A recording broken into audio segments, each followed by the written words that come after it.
So, when I turned 8, I went up and I said, I want a fetal pig in a jar. I was 8. I was like, I want that. And my parents weren't like, oh, maybe we should like talk about this. Or they weren't like, oh, don't you want to get like your ears pierced? No, they were thrilled.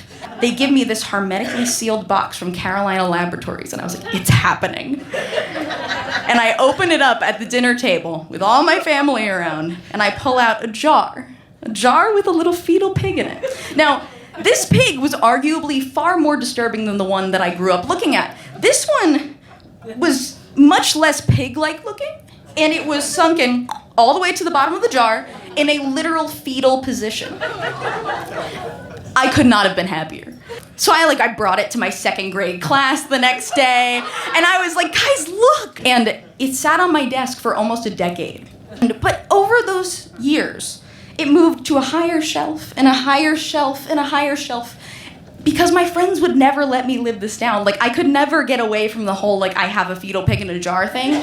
But they, like, made me feel special. Like, nobody else had a pig in a jar. So when I got to high school, I was like, oh, I might have, like, boys around, which I didn't. But I was like, we can't be having a fetal pig in my room. So I gave it back to my mom, who was offended that I was giving back to her this meaningful gift. She was like, you don't like it? I was like, Mom, it's a fetal pig in a jar. No one wants me to have this in my room.